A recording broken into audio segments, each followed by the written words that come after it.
బంగారం అడిగితే కులం బంగారం అడిగితే కులం బంగారం అడిగితే రేవంత్ రెడ్డి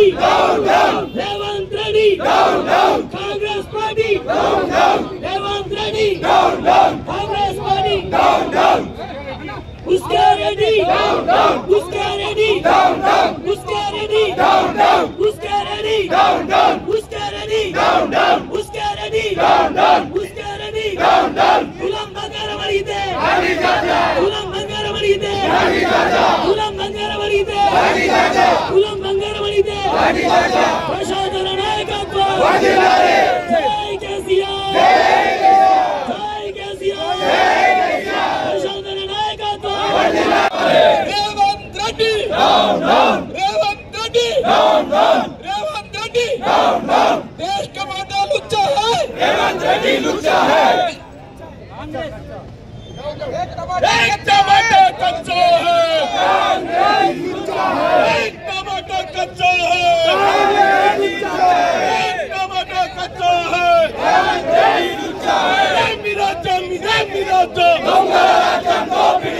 ఇవాళ బాల్కొండ నియోజకవర్గంలో కళ్యాణ లక్ష్మి షాది ముబారక్ చెక్కుల పంపిణీ కోసం మంత్రి జూపల్లి కృష్ణారావు గారు వచ్చారు. అయితే ఆ కార్యక్రమంలో పాల్గొన్న నేను ఆడబిడ్డల పక్షాన మీ ముఖ్యమంత్రి రేవంత్ రెడ్డి గారు ఈ నెలలో తీసుకుంటే ₹1,00,000 కళ్యాణ లక్ష్మి చెక్కు, వచ్చే నెలలో తీసుకుంటే తులం బంగారం కూడా దాంతో పాటు ఇస్తామని అన్నాడు. మరి వచ్చే నెలనే అన్నాడు. ఇప్పుడు 16 నెలలు అయిపోయింది, ఇంకా తులం బంగారం ఇస్తలేరు. ఇయ్యండి అని చెప్పి నేను ఆడబిడ్డల పక్షాన డిమాండ్ చేశాను. దానికి జూపల్లి గారు సమాధానం చెప్పలేక అప్పులో అని చెప్పి ఏదో మాట మార్చబోయాడు. నేను మళ్ళీ సమాధానంగా అన్నా, అప్పులు చేసిన సంగతి ప్రతి సంవత్సరం అసెంబ్లీలో పెడతారు. పెట్టినప్పుడు మీ శ్రీధర్ బాబు, మీ బట్టి విక్రమార్క గారు అప్పుడు అసెంబ్లీలో ఉన్నారు. మరి అప్పుడు మీకు తెలుసు కదా ఎన్ని అప్పులైనా ఏందని.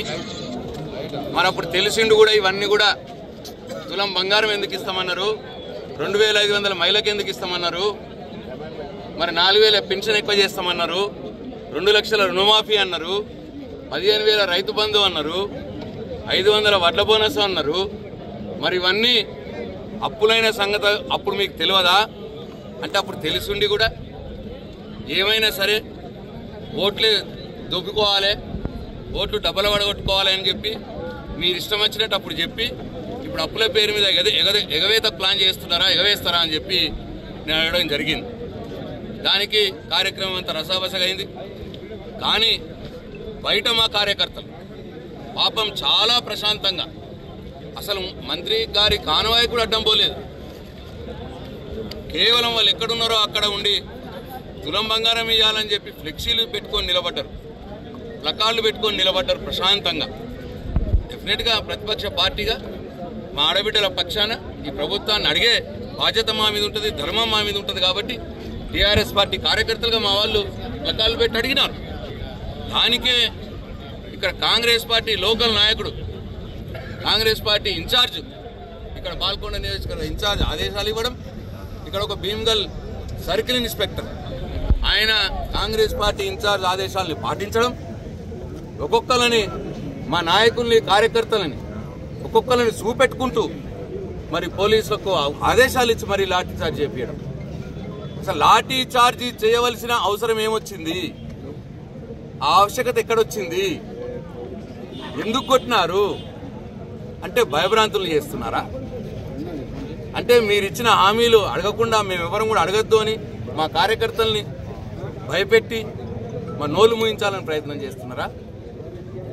ఖబర్దార్, మీరు ఎంతమంది ఇటువంటి సర్కిల్ ఇన్స్పెక్టర్లను పెట్టుకొని మా మీద ఏం ప్రయత్నం చేసినా ప్రజల పక్షాన పోరాడడం మాత్రం మేము ఆపం. డెఫినెట్గా 2 లక్షల రుణమాఫీ ఇచ్చేదానికి నీ వెంట పడతాం, 15,000 రైతు భరోసా ఇచ్చేదానికి నీ వెంట పడతాం, 500 బోనస్ వడ్లకు ఇచ్చేదానికి నీ వెంట పడతాం, మా ఆడబిడ్డల పక్షాన పోరాడతాం, నువ్వు తులం బంగారం ఇచ్చేదానికి పోరాడతాం. అట్లనే నువ్వు 4,000 పెన్షన్ పెంచుతాను మా ముసలి వాళ్ళకు, మా బీడీలు చేసి అక్క చెల్లెళ్ళ వాళ్ళ ఆశతో ఎదురు చూస్తున్నారు ఎప్పుడు వస్తాయా అని. అట్లనే 2500 18 సంవత్సరాలు నిండిన ప్రతి మహిళకు 2500 ఇస్తా అన్నావు. దాని విషయంలో కూడా పోరాడతాం, మీ వెంట పడతాం.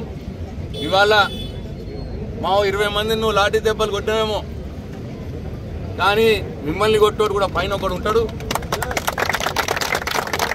గుర్తుపెట్టుకోండి, every day is not Sunday. ప్రతిరోజు మీది కాదు, మా రోజులు కూడా వస్తాయి. వచ్చినప్పుడు అక్రమంగా ఆదేశాలు ఇచ్చి లాఠీచార్జ్ చేయించిన ఈ భీమ్గల్ సిఐ ఈయన భాగవతాన్ని చట్ట ప్రకారమే బయట పెడతాం. ఈయన అనుకుంటుండేమో ఎల్లకాలం నడుస్తుంది అనుకుంటుండేమో, సమస్య లేదు. మేము బాధ్యత ఇట్లా అక్రమంగా మా కార్యకర్తల్ని భయపెట్టే పోలీసుల అధికారుల పేర్లు మా బుక్లో రాసుకుంటున్నాం. డెఫినెట్గా చట్ట ప్రకారం మీ మీద చర్యలు ఉంటాయి. ఇప్పటికైనా పద్ధతి మార్చుకోండి. చట్టానికి అతిక్రమించి పనిచేయండి, చట్టానికి లోబడి పనిచేయండి. చట్టానికి అతిక్రమించి పనిచేయద్దు. మీరు భారత రాజ్యాంగానికి లోబడి పనిచేయాలి. కానీ ఇక్కడ కాంగ్రెస్ పార్టీ రేవంత్ రెడ్డి ఈ లోకల్ నియోజకవర్గ ఇన్ఛార్జీల వాళ్ళ ఆదేశాల కోసం పనిచేయద్దు. జాగ్రత్త సుమా, రోజు మీ రోజు కాదు అని మళ్ళొకసారి మీకు చెప్తా ఉన్నాను. ఎట్టి పరిస్థితుల్లో అక్రమంగా లాఠీచార్జ్ చేసిన పోలీసుల మీద చర్యలు తీసుకుంటామని చెప్పేదానిక మేము మా కార్యకర్తలు ఇక్కడ నుంచి కదిలేది లేదు.